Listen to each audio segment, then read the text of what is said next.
Ladies, gentlemen, and of course, everybody in between, welcome back to the Electrek Garage. I'm your host, as always, Declan Cav, and today I'm going to be reviewing my daily driver of 2 years, this 2012 Coda EV. And this is kind of a bittersweet video because I'm also going to be saying goodbye to my daily driver of 2 years. Kind of sad. Anyway, intro. When I say that this was my daily driver, I don't mean that it was a weekend car or just a fun second car. This was my only daily driver. This took me to work, this took me to school, to the grocery store. This was my daily driver for the past 2 years. Over the past 2 years, I put about 20,000 miles on this thing. So in this video, I'm going to tell you exactly what it's been like daily driving this car for the past 2 years and why I absolutely love this car. And then I'll tell you why I'm having to sell it. I'm very upset about having to sell it. I really don't want to. I seriously love this car. But let me tell you why I love this car. So to start off, this 2012 Coda EV is actually not a customer delivered Coda. This was actually a factory prototype. The 6th Coda ever made, actually. And so this thing has a few things that weren't shipped on the original cars, like some noise silencing on the motor, and just a few little driving quirks that weren't actually shipped with this car. But despite being a prototype, it still acts and drives and looks and everything like a production Coda production. I bought this Coda from a man in California about 2 years ago. He was actually an ex-employee of Coda, and I had known about Coda for a while. Obviously, I knew of Robert Dunn, who's a friend of mine, and I knew about these cars, and I knew I wanted one.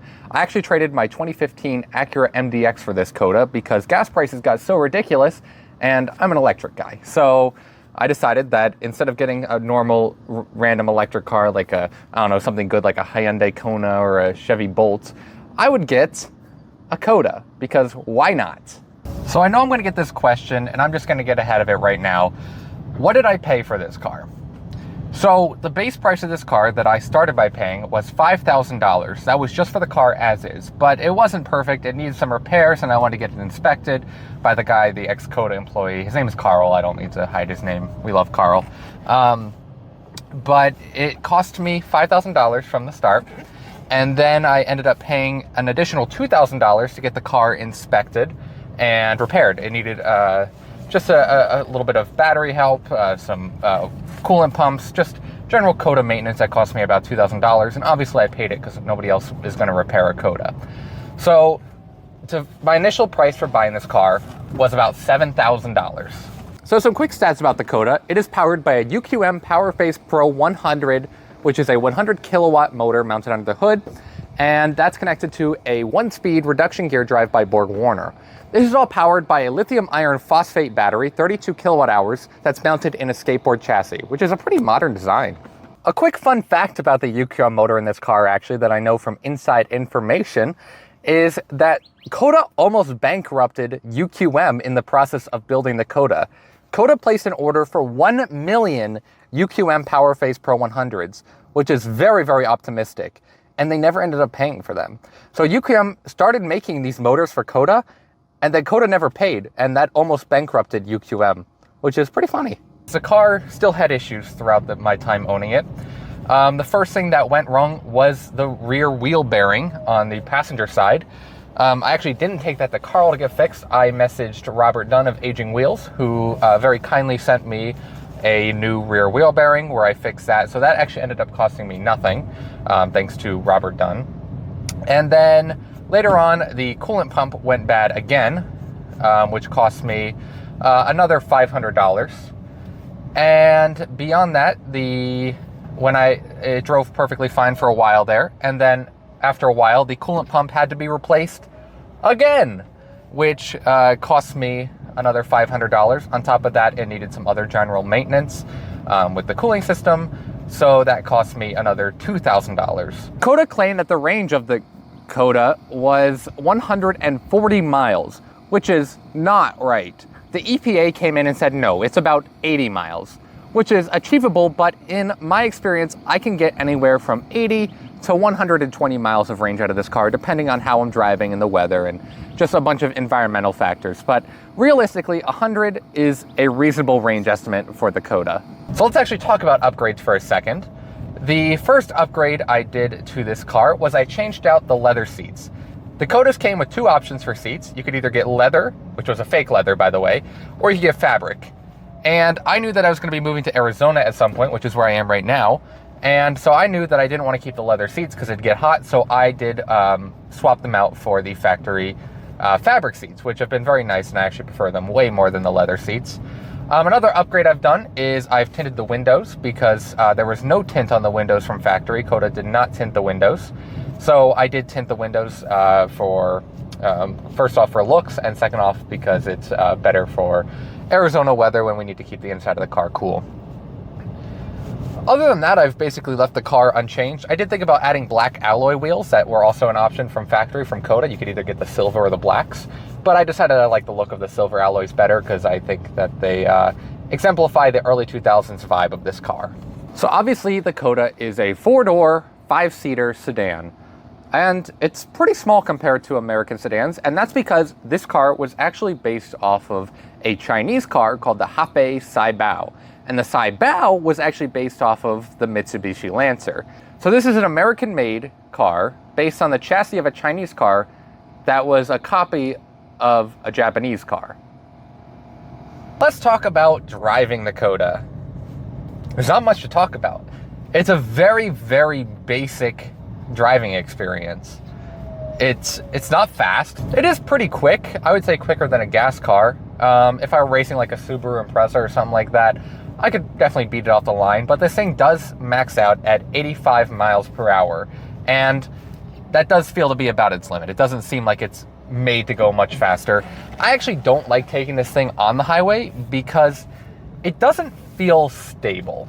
And you might be saying, oh, you probably just need a wheel alignment, oh, this and that. I've gotten all that. I think the car from factory was just not extremely stable. I don't think it's a very stable car. So while it can do highways, and I do highways plenty in this car, I don't enjoy it. It doesn't feel like it should be a highway car. Other than that, it's very basic driving. I mean, it drives exactly like you'd expect it to. Some complaints that I do have about it is the fake creep mode. So when I come to a complete stop, the car, and I take my foot off the brake, the car will creep forward.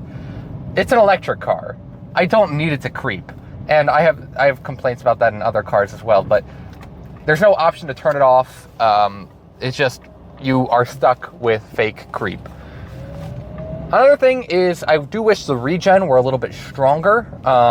On production models, it was actually stronger, but this is a prototype and has some experimental software, so the regen braking is a little bit soft on this car, but it's good enough. I just am a guy who really likes my regen braking, and I do wish it were a little bit harder. The throttle responsiveness is pretty decent, but it is very, very nerfed by software. Carl, the guy who sold me this car, actually has a Coda upgraded to avoid this software, and it's extremely fast and could get wheel spin. Coda didn't ship the cars like that because they thought it was too dangerous. So we get this very econobox, slow kind of feel being nerfed by the software, which is kind of a shame. But, you know, I'm not a fast driver, so I'm not going to complain. There's really no complaints that I have about the driving system. I mean, there's a few quirks and features that I'm not exactly a huge fan of, like I said, with the fake creep mode, but really there's nothing to complain about the driving experience, and there's also not a lot to write home about. But overall, just a really nice, fine driving experience. Believe it or not, this car was designed by Pininfarina. That Pininfarina. Also the ones who made those really nice soda machines. This car, that looks like every other sedan ever made. In the words of Robert Dunn, this doesn't stand out in an empty parking lot. In fact, if you don't know what you're looking for, you're never gonna notice a Coda. You're never gonna know that this is a super rare electric car. You wouldn't know. That actually made me question, could my automotively inept friends tell the difference between an ultra rare Coda EV and a regular gas car? Ladies, gentlemen, and of course everybody in between, welcome back to television's favorite game show. This is a show where our three contestants try to name whether the picture shown to them is a rare EV or a regular everyday car. So without further ado, we are going to show the first image. Starting with Ryan. Terrible picture. Absolutely garbage quality. I mean, I didn't ask about the quality. Ryan, so is that a rare EV? That's a good question. I'm going to say no. It is not. Ryan is saying it is not a rare EV. Fen, you're up next. Is it a rare EV? I'm thinking yes. Fen is going with yes, it is a rare EV. And finally, Cog, what do you want? I don't know. Because it's in New York, I don't like New York, so I want to say no. But, like, knowing you, I feel like you tried to trick us, so I want to say yes. I'm going to go with yes. You are saying it is a rare EV? I am. Alright, and this is not a rare EV. No! Ryan was correct on this one. That is a Ford Fusion. You can tell if you looked in the bottom right, you can see the exhaust. Riddle me this, Cog. Is this a rare EV? Yes. Cog, are you sure? Because if you don't get these next two questions right, there's no chance of you winning. You know, I'm going to leave it up to the power of chance and say no. You're saying it's not a rare EV? I'm saying it's not. Okay. Fen, what do I we think it is. You think it is? I think it is. Ryan? I also think it is. I have some good news. I will not be losing $15 today because Cog was wrong. This is a rare EV. You literally guessed! Yeah, baby! Cog, what the fuck is it? Come on. That car looks illegal. Doesn't Cog, I really didn't look ask you to weird. look illegal. God, I hate it here. No. Cog, I swear to God, you're saying this is not an electric car? No. Cog, please. I don't trust you anymore. Cog. I would listen to him, Cog. Cog, please, for the love of God. Hey, I warned you of this the moment you hired me in the back alley. I am not the smartest tool in the bunch. You're saying it's not an electric car, Cog? I am saying it's not. Oh my God, God Cog, damn please. it. Okay, Shen. Please. Shen. Is it an electric car? Yeah. Ryan, is it an electric car? Yeah. It's an electric car. It's red! Why would that be a red? That's not a qualifier! It doesn't matter! Do you have any idea how many red electric cars are in this world? So many, Cog! No. So guys, many! Guys, I think Cog has a point. Electric cars cannot be red. It's just physically impossible. Now, Cog, Cog, I want you to think extremely hard about the pictures that we've seen today. I want you to think about the headlights we've seen. The bezels on the cars that we've seen. I want you to think about the mirrors, the windows, the wheels on the cars that we've seen previous. well, it's not red, so... It's not red. It's not red. Definitely it's not red. Good, you've got your colors down. I'm rooting for you. I'm rooting for you. It's an electric car! Yeah, baby! Alright, real quick question. Is this an electric car? Nah! So this is the underhood of the Coda, and I'm not going to go into too much detail under here because I do have a whole video where I completely tear apart a Coda. Go watch that if you're more interested in the technical stuff going on under here. But you got very basic stuff. You got your connection to the battery, you got our motor inverter, and then 80% of what's under this hood is for cooling. Not joking, 80% of everything under here is purely for cooling the batteries or heating them. Either way, too much, way over-engineered under here. But yeah, that's what it looks like. No frunk. You don't get a frunk in this car. All right, so first I'm gonna tell you 5 things that I really like about the Coda, and then 5 things that I absolutely hate about the Coda. The first thing that I love about the Coda is the gear selector. And I know this is gonna be controversial because people don't like these spinny gear selectors, but in the Coda, it's so nice because listen, hold on, let me take my microphone. Listen to this. You can't dislike that. That's so much fun. I love this gear selector. The next thing that I really like about this car is the amount of storage space that this car has. Like, I'm not being sarcastic about this. This car has so much storage and the seats fold down. When I worked in the film industry, I was easily able to fit like 20 to 30 Apple boxes into this car. It is very cavernous, plenty of storage, and very nice. I actually love the amount of storage and practicality that this car has. For a sedan, it has an impressive amount of storage. The third thing that I really like about this car is the seating position. It's weirdly good, and I'm a 6'3" guy, so that's kind of weird. But you get a good look over the hood. The seat is very adjustable. The steering wheel is very adjustable. It's overall just a really good seating position for driving.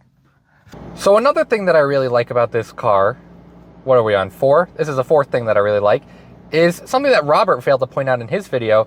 This can play movies. So if I hit the eject button here, and I hit eject, you can see the entire screen folds down, and we get access to an SD card slot and a DVD slot. And if we put a DVD in, the screen will tilt itself back up, and we'll be able to watch a movie in our Coda. And you might be saying, Declan, that's kind of pointless. But I've used this feature many times. When I'm sitting at a charging station, I've watched plenty of movies in this car, and it's actually a decent experience. It's also worth noting on this note that if I push the eject button, I can also adjust the tilt of the screen. So if I want the screen slightly tilted up towards me, I can have it do that. And whenever I start the car, it'll automatically go into this position. And finally, I just really like the look of this car. It's very basic. There's nothing special about it, but it just is good looking. It's not going to be turning heads, and it's not going to be winning any awards, but it's just nice. So my first least favorite thing about this car is the gauge cluster. First off, very rudimentary, not a lot going on here, but these gauges break all the time. Especially this one over here, my eco meter, which basically means nothing, breaks constantly. And the charge meter isn't much better. Oftentimes it'll display that I have over 100% state of charge. This display just kind of sucks. The second thing that I dislike, and it is a big one, is the infotainment display right here. Sure, it can play movies, which I really like, but that's where my likes for this thing end. This is the green screen, and this is the only information you get about anything about this car being electric. You have your battery percentage, which again is displayed up here, so you don't really need that. You get your expected range, which is wrong, and you get your max range, which is wrong.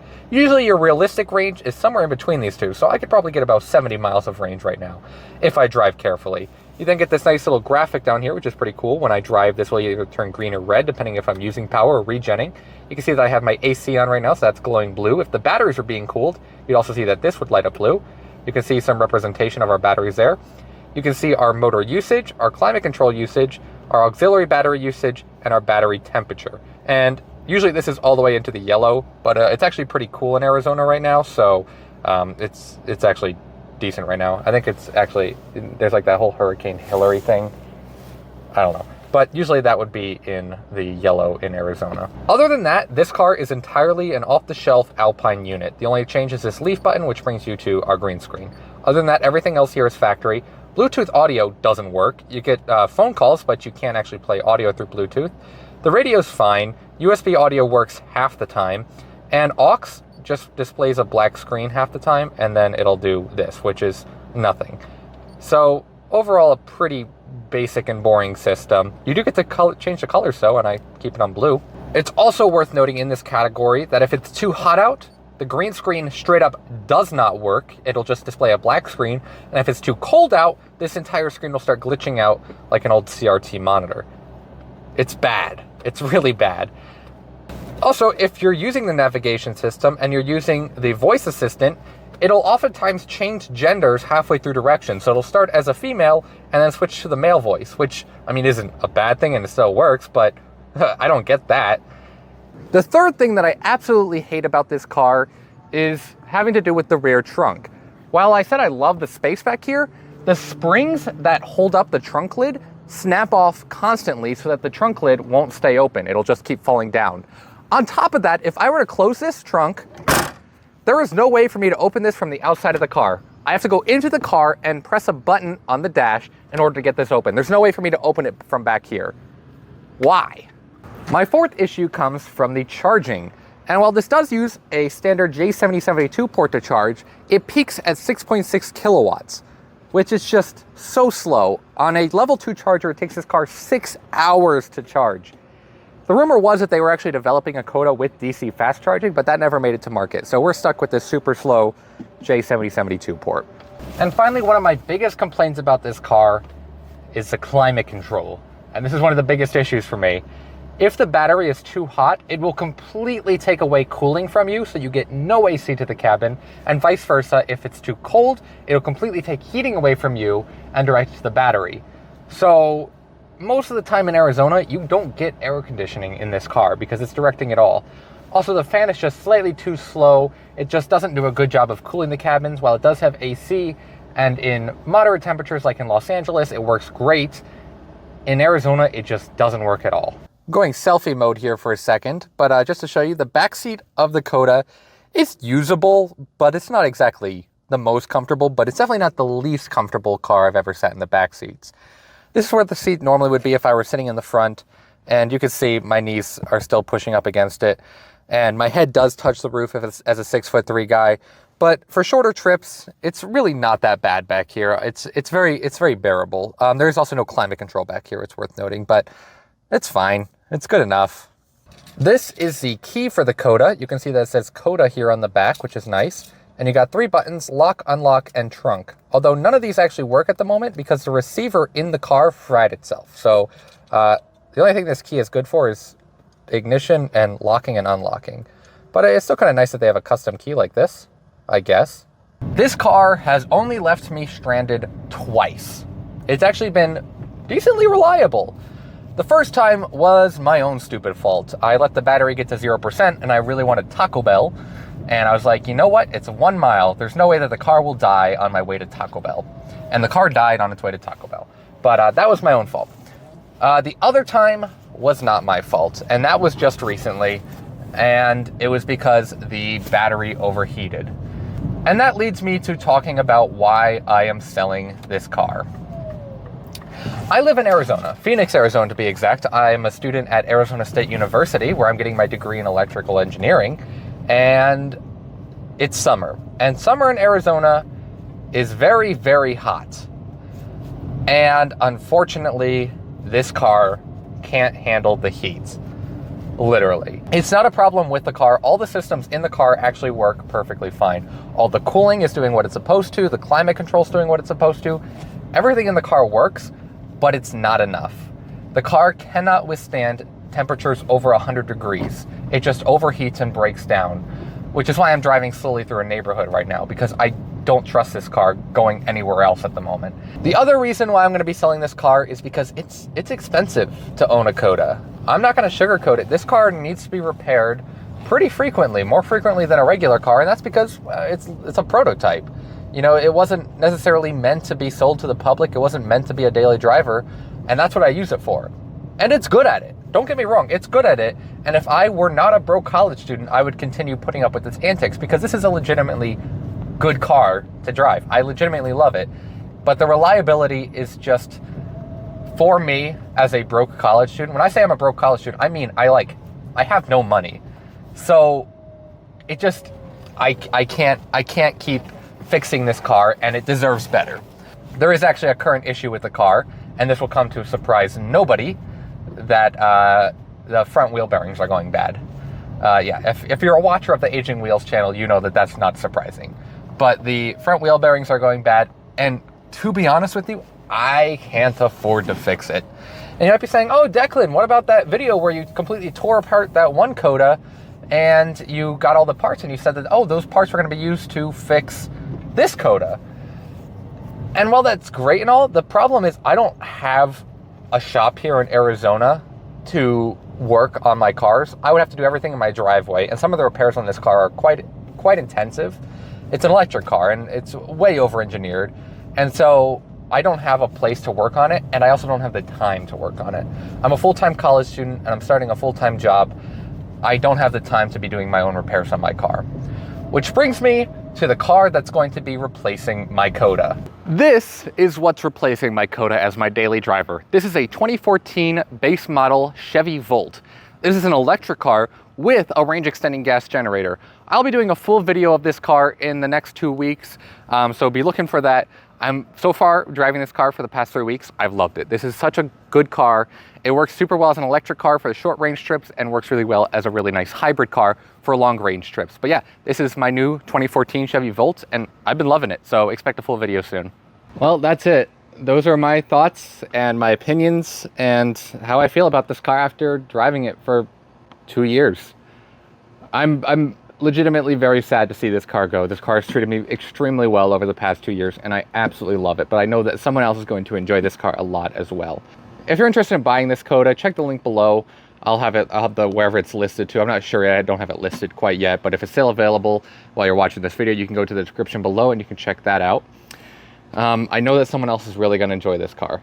This car has been my favorite car that I've ever owned, and I'm not joking when I say that. I'm being completely serious. Like, I'm not serious very often. I love this car, and this is a good car, and I'm really sad to see it go. I hope you guys enjoyed this video. If you did, please consider subscribing. It means a lot to me, and leave a nice comment about what you think of some of the newer features in our video. Anyway, I will see you all in the next video. I love you.